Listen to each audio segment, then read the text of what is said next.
నమస్తే. ప్రస్తుతం మనతో పాటు సీనియర్ జర్నలిస్ట్ దాము బాలాజీ ఉన్నారు. ఆయనతో మాట్లాడదాం. నమస్తే సార్. నమస్తే. సార్, బర్రెలక్క ఒక వీడియో విడుదల చేసింది. దాంట్లో అంటే నేను చచ్చిపోతానేమో అన్నట్టుగా మాట్లాడారు. అంటే ఇదంతా పొలిటికల్ స్టంట్ అనొచ్చా, లేకపోతే ఏదన్నా సింపతి కోసం? అంటే రీసెంట్గానే పెళ్లి చేసుకుంది, ఆ అవకాశం ఉండే అవకాశం లేదు, కానీ ఎందుకు అలా వీడియో విడుదల చేయాల్సి వచ్చింది? ముందు ఆ వీడియోలో ఏముందని చూస్తే ఆమె ఈ మధ్య నాకు ఎక్కువ ట్రోల్స్ చేస్తున్నారు చాలామంది. నేను ఇవన్నీ చూసి తట్టుకోలేకపోతున్నాను. ఆంధ్రప్రదేశ్లో గీతాంజలిలాగా నేను కూడా చనిపోతానేమో అని భయమేస్తుంది నాకు. నేను కొత్తగా జీవితాన్ని ప్రారంభించాను. ఈ మధ్య పెళ్లి చేసుకొని భర్తతో కొత్త జీవితాన్ని ప్రారంభించాను. కానీ నాకు ఈ ట్రోల్స్ నెగిటివ్గా విపరీతంగా వస్తున్నాయి. కామెంట్లు అవన్నీ నేను తట్టుకోలేకపోతున్నాను. సో మీకు అది ఆనందం కావచ్చు, మీకు కంటెంట్ కోసం మీరు చేయొచ్చు, లేదా మీకు వ్యూస్ కోసం చేయొచ్చు, కానీ యువతల జీవితాలు నాశనం అయిపోతున్నాయి. అది మీకు అర్థం కావట్లేదు. నేను ఎవరిని వదిలిపెట్టను, అందరి మీద కంప్లైంట్ చేస్తాను అని చెప్తుంది. ఆ తర్వాత నేను ఎన్నికల కోసమే సోషల్ మీడియాలో ఉన్నాను. ఎన్నికలు అవగానే నేను ఇన్స్టాలో, యూట్యూబ్లో ఇన్యాక్టివ్ అయిపోయి నా భర్తతో నేను హ్యాపీగా ఉండదలుచుకున్నాను. నేనేమన్నా తప్పు మాట్లాడుంటే క్షమించండి, మీ ఎడమ కాలు చూపుతో కొట్టండి, అంతేగాని నెగిటివ్గా మాత్రం ట్రోల్స్ చేయకండి అని ఆమె ఏడుస్తూ చెప్పింది. ఈ చెప్తున్నంతసేపు కూడా ఏడుస్తుంది. సో ఆ వీడియో చూస్తే ఆమె సిన్సియర్గానే బాధపడుతున్నట్టుగానే మనకు అనిపిస్తుంది. సో మరి అంత ట్రోల్స్ ఏమొచ్చాయి అనేది నేనైతే ట్రోల్స్ చూడలేదు. మరి ఎందుకంటే ఈ మధ్య ఆమె పెద్ద యాక్టివ్గా లేదు, పెళ్లి చేసుకునింది. పెళ్లి చేసుకున్న దాని మీద ట్రోల్స్ నెగిటివ్గా ఏమన్నా వచ్చాయేమో నాకు తెలీదు. అంటే మనకైతే కనబడలేదు. మనకు కనబడినంత మాత్రం లేదని మనం చెప్పలేము. సో ఓవరాల్గా తీసుకున్నప్పుడు బర్రెలక్క మీద రెస్పాన్స్ చూసుకున్నప్పుడు పాజిటివ్ అనే అనుకోవాలి ఓవరాల్గా చూస్తే. సో ఎందుకంటే ఆమె నిజానికి ఒక పేద దళిత అమ్మాయి. సో నిరుద్యోగుల కోసం నేను ఎన్నికల్లో నిలబడుతున్నానని చెప్పడం, దాంతో అనూహ్యంగా స్టూడెంట్స్ నుంచి, నిరుద్యోగుల నుంచి, తర్వాత పౌర సమాజం నుంచి కొంతమంది ఐలయ్య, జేడి లక్ష్మీనారాయణ, ఆయన కృష్ణారావు గారు, యానాం మాజీ మంత్రి, ఇలాంటి అనేక వర్గాల నుంచి ఆమెకు మద్దతు రావడంతో మీడియా సెన్సేషన్గా మారిపోయింది. ఆ తర్వాత దాంట్లో 5,700 ఓట్లు వచ్చాయి. అది కూడా ఒక సెన్సేషను. ఎందుకంటే ఇక్కడ 8 మంది జనసేన అభ్యర్థి నిలబడితే 7 మందికి ఈమె కంటే తక్కువ ఓట్లు వచ్చాయి. అది చివరికి జగన్ కూడా అక్కడ తీశాడు. సో అందువల్ల బర్రెలక్క ఒక కాంటెక్స్ట్, ఒక్కోసారి ఏంటంటే ఆ వ్యక్తుల కంటే కూడా ఆ కాంటెక్స్ట్ ఇంపార్టెంట్. ఆ కాంటెక్స్ట్లో వాళ్ళు పాపులర్ అవుతారు. ఆ కాంటెక్స్ట్ పోయిన తర్వాత వాళ్ళు పాపులారిటీని ఎలా కంటిన్యూ చేస్తారనేది వెరీ ఇంపార్టెంట్. సో ఇది అనేకసార్లు జరుగుతుంది మనకు. కానీ ఇక్కడ ఏమైందంటే బర్రెలక్క మళ్ళీ ఎంపీ ఎలక్షన్లో కూడా పోటీ చేస్తుంది. పెళ్ళైనా కూడా అది కూడా చెప్పింది. నా హస్బెండ్ వెంకటేష్కు రాజకీయాలు అంటే ఇష్టమే, మా అత్త వాళ్ళకు కూడా రాజకీయాలు అంటే ఇష్టమే, అందుకని నేను నిలబడుతున్నానని కూడా చెప్పింది.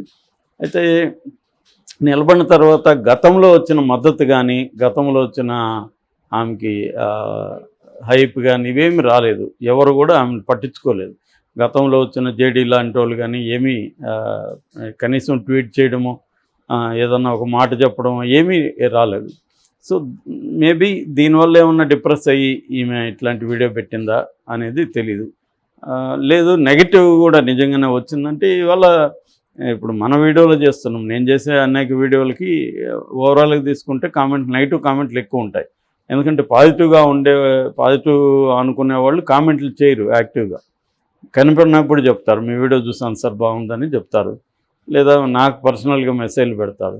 కానీ కామెంట్లు ఎక్కువ ఏంటంటే నెగిటివ్గా ఉంటాయి. ఇప్పుడు ఒక విషయాన్ని మనం విశ్లేషిస్తే కూడా ఆ విషయాన్ని నచ్చకపోతే ముందుగా మన మీద బ్రాండ్ వేస్తారు. వీడు ఒక ఎక్స్-నక్సలైట్, వీడు కమ్యూనిస్ట్ కాబట్టి బీజేపీ వ్యతిరేకి. నేను నిజానికి కమ్యూనిస్ట్ కాదు, ఎక్స్-నక్సలైట్ కరెక్టే కానీ కమ్యూనిస్ట్ అయితే కాదు. నేను బీజేపీకి కూడా వ్యతిరేకం కాదు. నా దృష్టిలో అన్ని పార్టీలు ఆల్మోస్ట్ ఒకటే. ఇవాళ బీజేపీ మతాన్ని ఉపయోగించుకుంటుంది, ఇంకొక పార్టీ కులాన్ని ఉపయోగించుకుంటుంది, అలా ఎవరు వాళ్ళు ఉపయోగించుకుంటారు. కానీ ఇవన్నీ ఎంత ఓపిక ఎవడికి ఉండట్లేదు. అంటే ఒక పార్టీని విమర్శిస్తే నువ్వు యాంటీ అన్నట్టు.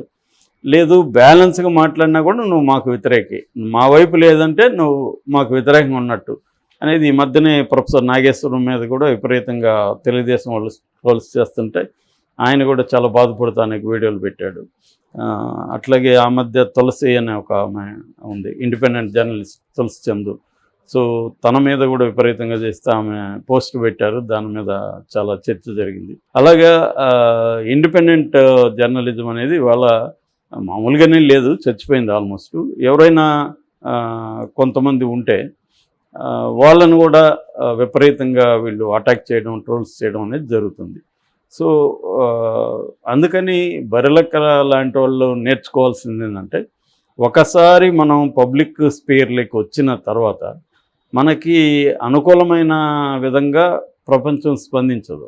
ఎందుకంటే ప్రపంచం ఆల్రెడీ హేట్ విపరీతంగా పెరిగిపోతుంది, రాజకీయాల్లో హేట్ పాలిటిక్స్ అనేది భయంకరంగా ఉంది. వరల్డ్ వైడ్ ఉంది ఈ ట్రెండ్, ఇండియాలోనే కాదు, వరల్డ్ వైడ్ ఇంకా ఎక్కువ ఉంది. నిజానికి చాలా దేశాలతో పోలిస్తే ఇండియా బెటర్.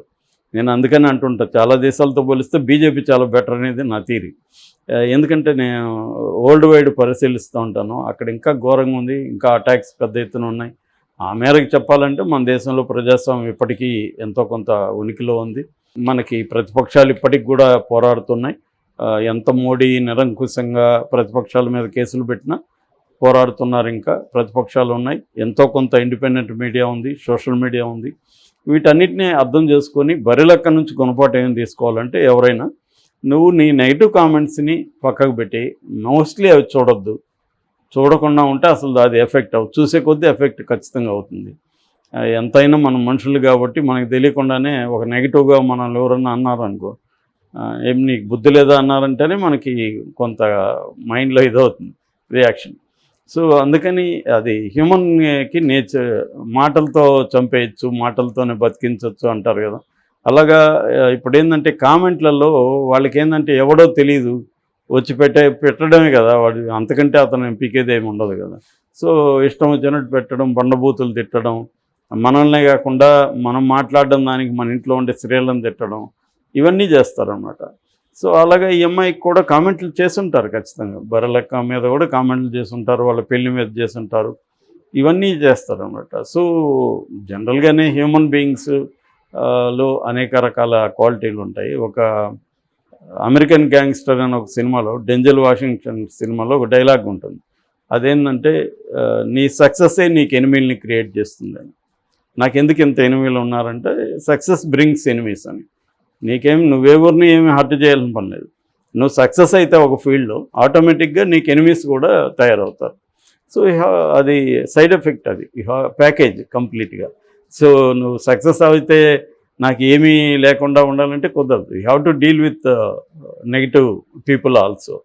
సో దాన్ని ఎలా మోస్ట్లీ ఇగ్నోర్ చేయడం అనేది బెస్ట్ మెథడ్. ఇప్పుడు ఎంఐ కూడా చేయాల్సింది ఏంటంటే, ఎంఐ ఫోకస్ ఏంటి అసలు, ఎంఐ గోల్ ఏంటి లైఫ్లో.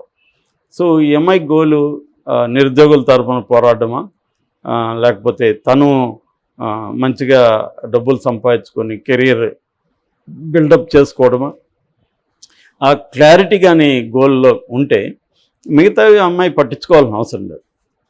తను ఫోకస్ చేయొచ్చు. ఖచ్చితంగా తనకి నెగిటివ్ వాళ్ళకు 100 మంది ఉంటే పాజిటివ్ వాళ్ళు కనీసం 10 మంది అన్నా ఉంటారు. సో ఈ 10 మందిని నువ్వు మంచిగా చూసుకో, మిగతా 90 మందిని పక్కన పెట్టు, వాళ్ళని పట్టించుకోవద్దు. మెల్లగా వాళ్ళు ఒక అనానిమస్ గుంపది, మాబ్. సో ఆ మాబ్ నువ్వు పట్టించుకోవాల్సిన అవసరం లేదు. వాళ్ళు కామెంట్లు తప్ప ఏం అంతకంటే చేసేది ఏముంటుంది. వాళ్ళు ఇప్పుడు మన వీడియో చేస్తాం, దాని కింద కామెంట్ ఒకటి నెగిటివ్ పెడతాడు, పెట్టుకొని మనకేం సంబంధం, అతను ఎవడో మనకు సంబంధం లేదు. అతన్ని మనం చూడమని అతన్ని ఏమన్నా అడిగామా, నా వీడియో చూడరు నువ్వు అని? లేదు, వాడే దూలబట్టి చూశాడు, ఇంకా ఎక్కువ బట్టి కామెంట్ చేశాడు, వదిలేస్తే సరిపోతుంది. కాబట్టి బరిలెక్కకు కూడా నేను చెప్పేది ఏంటంటే, నిజంగా నీ గోల్ ఏమైనా ఉంటే ఇట్లా డిప్రెస్ అయిపోయి నేను చచ్చిపోతాను ఇది చేయకూడదు. యాక్చువల్గా గీతాంజలి కూడా అది రాంగ్. ఇద్దరు పిల్లల్ని వదిలేసి ఎవడో కామెంట్ 4 రోజుల తర్వాత మర్చిపోతారు. సో ఈమె సక్సెస్ అయ్యే కొద్దీ ఇవన్నీ ఉంటాయి ప్యాకేజీ. దానికి రెడీ అయితేనే పబ్లిక్ లైఫ్లోకి రావాలి. ఒక ఎమ్మెల్యేగా నిలబడుతున్నాం అంటే అనేక విషయాలు ఉంటాయి. ఇంకా జైలుకి వెళ్తున్నారు, కేజ్రీవాల్ లాంటి వాళ్ళే జైలుకి వెళ్ళారు, కానీ ఆయన వదలలేదుగా, బయట రాగానే మేము పోరాటం స్టార్ట్ చేశాడు. కాబట్టి లైఫ్ని మనం ఎలా చూస్తాం అనేది ఇంపార్టెంట్. సో బరులెక్క కానీ లేకపోతే బరులెక్క లాంటి అమ్మాయిలు కానీ కొంత గోల్ మీద దృష్టి పెట్టడం, నెగిటివ్ కామెంట్ని చూడకుండా ఉండడం. నీకు అంత ఇది ఉంటే కామెంట్లని డిసప్పేర్ కావచ్చు, లేదా అసలు కామెంట్లు రాకుండా కూడా సెట్టింగ్స్లో పెట్టుకోవచ్చు. సో అట్లాంటివి చేసుకోవచ్చు. మరీ సెన్సిటివ్ ఉంటే, కానీ సెన్సిటివ్గా ఉండకూడదు. ఎవరో మన జీవితాన్ని నిర్ణయించకూడదు. మనం ఎలా ఉండాలి అనేది ఎవడో నిర్ణయిస్తే మనం ఇంకా మనకేమి కంట్రోల్ ఉంటుంది మన జీవితం మీద. మనం గోల్ ఏంటి, మనం ఎలా వెళ్ళాలి అనేది చూసుకోవాలి. దీనికి సపోర్ట్ చేసి ఎవరన్నా ఉంటే వాళ్ళ హెల్ప్ తీసుకోవాలి.